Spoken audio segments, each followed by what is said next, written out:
હાલો friends, આજે આપણે બનાવીશું દૂધીમાંથી નાસ્તાની રેસીપી. તેના માટે મેં અડધો ટુકડો દૂધીનો લીધો છે. દૂધીને થોડી વાર માટે આપણે સાઈડ પર રાખી દઈએ.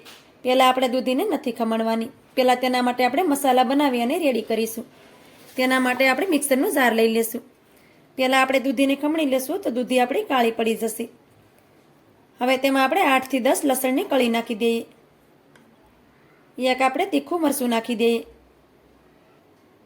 1 ચમચી જેટલા આપણે સૂકેલા ધાણા નાખી દઈએ. અડધી ચમચી જેટલું આપણે જીરું નાખી દઈએ. તમે લસણ ના ખાતા હોય તો તેને સ્કીપ પણ કરી શકો, અથવા તો તેની જગ્યા પર તમે આદુ પણ નાખી શકો. હવે આપણે ઢાંકણને બંધ કરી દઈશું અને બધી વસ્તુને પીસી લેશું. બધી વસ્તુને આપણે સારી રીતે પીસી લીધી છે. તમે જોઈ શકો છો કે બધી વસ્તુ આપણે સારી રીતે પીસાઈ ગઈ છે. હવે આપણે મસાલાને થોડી વાર માટે સાઈડ પર રાખી દઈએ. હવે પહેલાં તો આપણે દૂધીના ડીટીયાનો ભાગ છે તેને કાઢી નાખશું. તો આ રીતે તેને કાઢી નાખવાનો. દૂધી છે તે આ રીતે કૂણી લેવાની, જેથી કરી તેમાં બિયાનો ભાગ ઓછો હોય. તમે બિયાવાળી દૂધી લેતા હોય તો વસાળેથી બિયાનો ભાગ તમારે કાઢી નાખવાનો. હવે દૂધીની સેલ છે તેને આપણે કાઢી લેશું.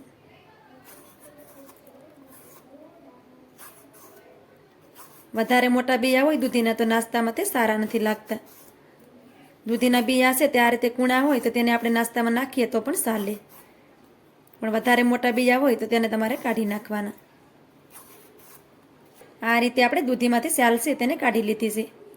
હવે આપણે આ રીતે ખમણી લઈ લેવાની છે અને દૂધીને તેમાં ખમણી લેશું. તો આ રીતે આપણે દૂધીને ખમણી લેવાની છે. મસાલાને આપણે પહેલાં પીસી લેવાના અને પછી જ આપણે દૂધીને ખમણવાની, જેથી કરી દૂધી આપણે કાળી ન પડે. કેમ કે દૂધીને આપણે વધારે રાખી દઈએ દૂધી છે તે કાળી પડી જતી હોય છે. દૂધીને આપણે આવી રીતે ખમણી લીધી છે. હવે આપણે મસાલા પીસીને રાખ્યા છે તે પણ તેમાં નાખી દઈશું. હવે તેમાં આપણે સ્વાદ પ્રમાણે મીઠું નાખી દઈએ. 1 ચમચી જેટલા આપણે સફેદ તલ નાખી દઈએ. અડધી ચમચી આપણે હળદર નાખી દઈએ. 1 નાની ચમચી ભરી આપણે કશ્મીરી લાલ મરચું નાખી દઈએ. હવે તેમાં આપણે 3 ચમચી જેટલી ચણાની દાળ નાખશું. દાળને મેં 2 કલાક પહેલાં જ પલાળીને રાખી દીધી હતી, તો તેમાં નાખી દઈએ. હવે તેમાં આપણે થોડાક લીલા ધાણા નાખી દઈએ. 1 ચપટી જેટલી આપણે હિંગ નાખી દઈએ. હવે આપણે બધી વસ્તુને સારી રીતે પહેલાં તો મિક્સ કરી દેવાની.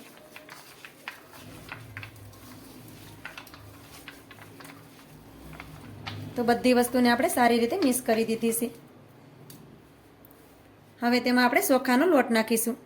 તો આપણે 1 વાટકો ભરી અને ચોખાનો લોટ લીધો છે. અત્યારે આપણે બધો લોટ નથી નાખવાનો. આ રીતે આપણે જેટલી જરૂર પડે એ પ્રમાણે લોટને નાખવાનો છે અને લોટને બાંધી લેવાનો છે. આમાં આપણે પાણીનો ઉપયોગ બિલકુલ પણ નથી કરવાનો. આપણે જેટલી જરૂર પડે તેટલો લોટ નાખી લોટને આપણે બાંધી લેવાનું છે. તો આ રીતે આપણે થોડો થોડો લોટ તેમાં નાખતા જઈએ. આમાં લોટ કેટલો જોશે તે દૂધીની ઉપર ડિપેન્ડ કરે છે. એટલે આ રીતે થોડો થોડો લોટ આપણે નાખવાનો અને લોટને આ રીતે મસળતું જવાનું. દૂધી છે તે પાણી છોડશે અને લોટ આપણો સહેલાઈથી બંધાઈ જશે. તો આ રીતે આપણે થોડો થોડો ચોખાનો લોટ તેમાં નાખતા ગયા છે અને લોટને મસળતા ગયા છે. તો આ રીતે આપણે લોટને મસળી અને રેડી કરી લીધો છે. આપણે 1 વાટકો ભરી ચોખાનો લોટ લીધો હતો, તેમાંથી આપણે અડધા વાટકા ચોખાના લોટની જરૂર પડી છે. અડધા વાટકા લોટમાં જ આપણો લોટ બંધાઈ અને રેડી થઈ ગયો છે. હવે તેમાંથી આ રીતે નાના નાના આપણે ગોળા વાળી લેશું. તો આ રીતે નાના નાના બોલ્સ કરી લેવાના છે. આ લોટને આપણે રાખવાનો નથી, કેમ કે આ લોટને આપણે રાખશું તો દૂધીમાંથી પાણી છૂટું પડી જશે અને લોટ આપણો ઢીલો પડી જશે. તો લોટ બાંધી આ રીતે તરત એના ગોળા વાળી લેવાના. આ રીતે આપણે બધા ગોળા વાળી અને રેડી કરી લીધા છે. હવે આપણે પાટલો લઈ લેવાનો છે. પાટલાની પર આપણે આ રીતે ઠેલી રાખી દેવાની છે. તમારી પાસે બટર પેપર હોય તો તમે બટર પેપર પણ લઈ શકો, અથવા તો તમે તેને પાટલાની ઉપર પણ વણી શકો. હવે આપણે ઠેલીમાં થોડુંક આ રીતે તેલ નાખી દઈએ અને તેલને આ રીતે હાથેથી ફેલાવી દેવાનું છે. હવે આપણે 1 ગોળાને લઈ લઈએ અને આ રીતે રાખી દઈએ. હવે તેની ઉપર આપણે ઠેલીનો બીજો ભાગ છે તેને રાખી દઈએ. હવે આપણે આ રીતે ડીશ આવે છે તે લઈ લેશું અને ગોળાને આ રીતે આપણે દબાવી દેવાનું. આ રીતે તેને પ્રેસ કરવાનું, જેથી કરી સહેલાઈથી નાસ્તો આપણો બની જશે. તો આ રીતે ડીશને થોડોક વજન દેવાનું. તો તમે જોઈ શકો છો કે નાસ્તો આપણો સહેલાઈથી બની ગયો છે. આ નાસ્તાને વધારે આપણો પતલો કરવાનો છે. આ રીતે આપણે હાથેથી તેને પતલું કરી દેવાનું, જેથી કરી આ નાસ્તો આપણો એકદમ ક્રિસ્પી બને. નાસ્તાને આપણે જાડો નથી રાખવાનો. આ રીતે એક સરખું કરી દેવાનું. તો નાસ્તાને તમે જોઈ શકો છો કે નાસ્તાને આપણે એકદમ પતલો કરી દીધો છે. હવે આપણો નાસ્તો ફૂલે નહીં તેના માટે આપણે વચ્ચે હોલ કરી દેવાનો છે.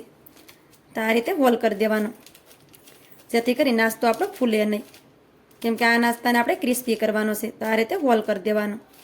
તમે જોઈ શકો છો કે આ રીતે આપણે એક નાસ્તાને બનાવી અને રેડી કરી લીધો છે. હવે તેને આપણે એક થાળીમાં લઈ લઈએ. હવે આપણે આવી જ રીતે બધા નાસ્તાને બનાવી અને રેડી કરી લઈએ. આ રીતે મેં બધા નાસ્તાને બનાવી અને રેડી કરી લીધો છે. હવે નાસ્તાને આપણે તળવાનો છે. તેના માટે આપણે તેલને પણ ગરમ કરવા માટે રાખી દીધું છે. તેલ પણ આપણું સારી રીતે ગરમ થઈ ગયું છે. હવે તેમાં નાસ્તાને નાખી દઈએ. તો કડાઈમાં હમાય એટલા નાસ્તાને આપણે કડાઈમાં નાખી દેવાના છે.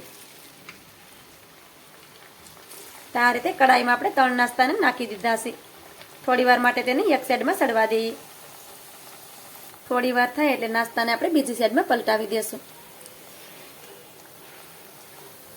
આ રીતે નાસ્તાને આપણે બંને સાઈડમાં પલટાવતા જવાનું અને નાસ્તો આપણો ક્રિસ્પી થાય ત્યાં સુધી નાસ્તાને આપણે તળી લેવાનો છે.